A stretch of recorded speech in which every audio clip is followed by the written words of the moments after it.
ప్రాతిదాన్ని స్థానం చేయాలి. అది మన జన్మ లక్షణం, జన్మ యొక్క కర్తవ్యం. ప్రాతిదాన్ని మీరు చూడండి, ఎన్ని రకాలుగా మనము రాను మన సాంప్రదాయాలు నడుపుతున్నాం. చెప్పుకుంటే ఎన్నో ఉన్నాయి. ఇవన్నీ మన రూపంలోకి మెల్లమెల్లగా తీసేయాలి. ఈ పిల్లలు ఉద్ధరించబడాలి. ఈ పిల్లలకు ఈ నిర్మాణ పనులు ముఖ్యంగా మీరు కొట్టుకొట్టు చెప్పాను కాబట్టి మీరు పొద్దు కంపల్సరీ ఒక్కొక్క సాంప్రదాయం గురించి అలా చెప్తూ వస్తాను. అయితే ఎవరు తన ప్రశ్న గారు కానీ ఎవరు తయారు స్వామి ఎవరు తయారు ఏమో ఈ బోధలు ఎవరైనా హాని చేసుకోవాలి, ఆలోచన చేస్తారు. తను కొట్టుకున్నాడు మగవాడు కొడుకుని పెట్టి తొమ్మిది తక్కువ కదా అనుకొని రాజా నాకు కొడుకున్నాడు కానీ వాడు మూడవాడు, కానీ పెద్దతో పని మాత్రం చేయగలుగుతాడు. ఈయన అనుమతిస్తే వాడిని రాత్రి కాపలాలో పెడతారు. రాజన్నాడు సరే మంచిది అక్కడ అది కాపలాలు. ఆ రోజుల్లో ఏంటంటే ఒకటో గ్రాము, రెండో గ్రాము, మూడో గ్రాము, నాలుగో గ్రాము, ప్రతి గ్రామంలో ఆ రోజుల్లో చౌకగా పారావిక అనేటువంటి శిక్షణ ఇచ్చారు. గట్టి అలా వాయిస్తూ పారావిక అన్న నాకు తెలియవాడు. ఒకటో గ్రామంటే ఒకటిగా రెండు గంటలు 3 గంటలు చాలు. ఆ తర్వాత అందరూ నిధులు లేచారు. ఇప్పుడు మనలా పడుకునే వాళ్ళు కాదు, 4 గంటలు లేచారు. మనం పొద్దున 2 గంటలు చేస్తున్నాము. ఒకసారి ఆలోచన చేసి ఏ టైం చేస్తున్నాం చూడండి. ఎంత బద్దకం మనకు. బ్రహ్మముహూర్తంలో స్నానం చేయాలి, బ్రహ్మముహూర్తంలో భగవంతుడికి నమస్కారం పెట్టుకోవాలి, దీపం వెలిగించాలి. దీపం లేనటువంటి ఇల్లు అది శ్మశానం కొట్టు, అది శ్మశానం. కాబట్టి దీపం అనేది వెలిగించాలి. అది మన కర్తవ్యం, మన ధర్మం అని, మన సంస్కృతి. ఆ దీపంలో ఏం వెలిగిస్తారో చెప్తాను నేను తర్వాత.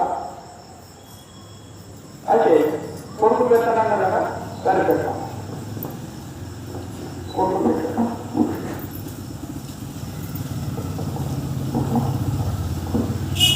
అయితే మీరు ఎలా కాపాడు చేస్తున్నారో కూడా రాదు. మగవాడు కదా, వాడు ఎలా చేస్తున్నాడు, డ్యూటీ ఎలా చేస్తున్నాడు గమనించాలని ఒక బాధ వేసినట్టు ప్రయత్నించారు.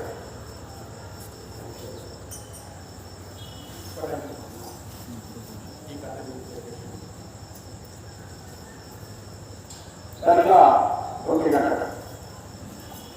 వాడు డబ్బు వాయిస్తూ ఆరోగ్యాన్ని చెప్తాడు కదా, డబ్బు వాయిస్తూ చెప్తున్నాడట.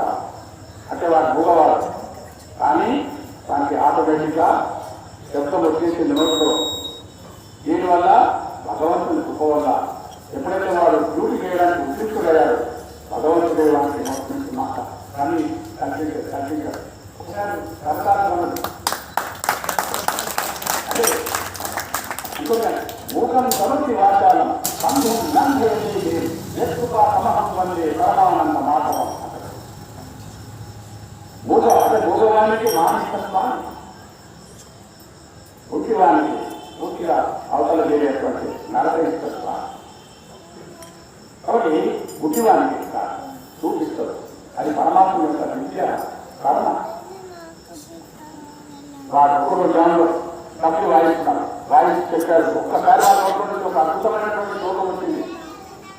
కామ క్రోధంచ లోభంచ మోహంచ దేహే జీవితంచి చక్కర జ్ఞాన రత్నాపహారాయ తత్నా జాగ్రత్త.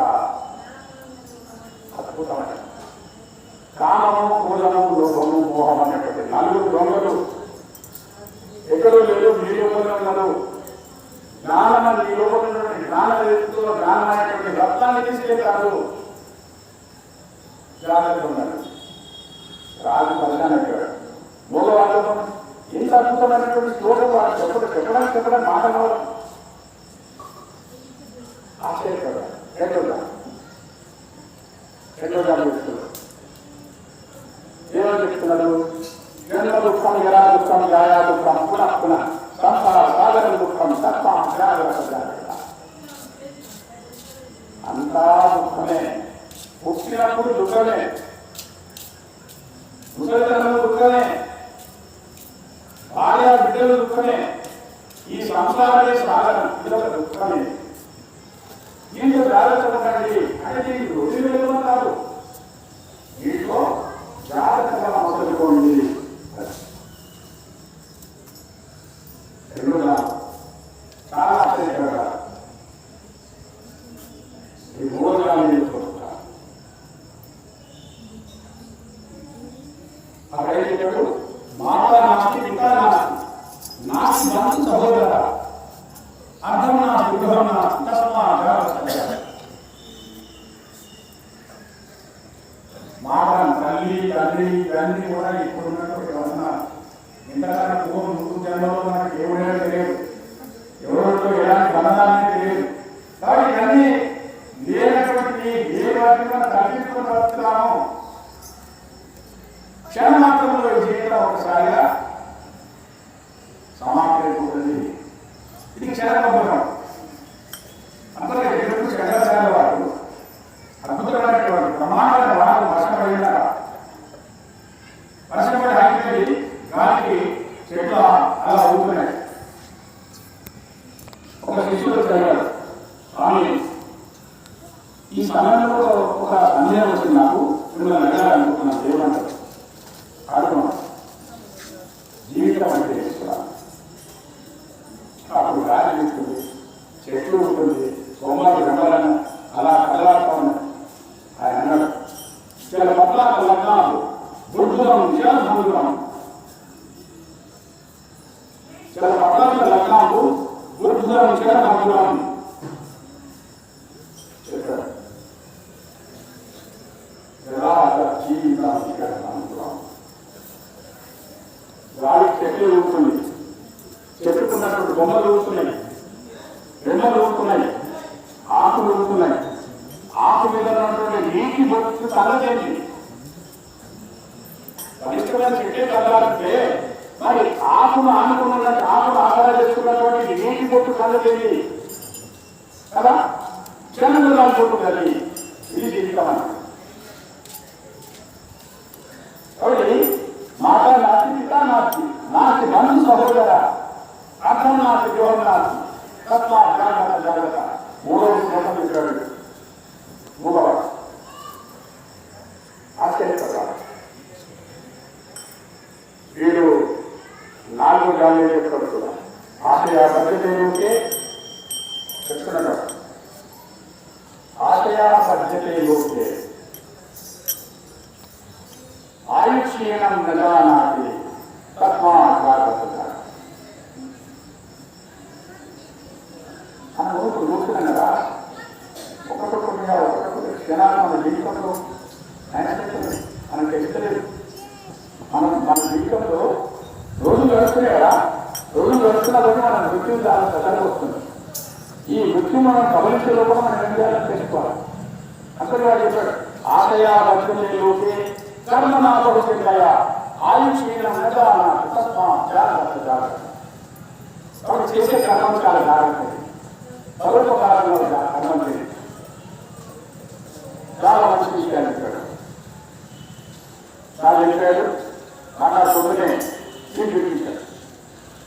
ఒరే అబ్బాయి, నువ్వు మూగవాడు కదా, మరి నీకు అద్భుతమైనటువంటి శ్లోకాలు చెప్పాను, నీ మాటలో వస్తుంది ఏంటి? రాజా, నేను ప్రతిరోజు పొద్దున్న లేవగానే చక్కగా స్నానం చేసుకొని తిలకం తగ్గించి ఊరు తగ్గించి వేణుగోపాల స్వామికి ప్రతిరోజు వెళ్ళి ప్రదర్శన చేసి అష్టాన నమస్కారం చేసి మన రాజ్యం బయట ఉన్నటువంటి ఆశ్రమంలో ఒక కీటాధిపతి చాలా చక్కగా తన శిష్యులకు రోజు చక్కటి ప్రవచనాలు చెప్తారు. నేను వెళ్ళి వినేవాడిని. అది ఎందుకు నాకు రాకడు అలా ఆయన చెప్పినాడని నాకు గుర్తుకొచ్చి అలా చెప్పేసాను. అది నాకు చాలా చాలా చాలా మంచి ఉత్కృష్టమైనటువంటి పరివర్తన ఈ దేవాలయంలో కోరుకో.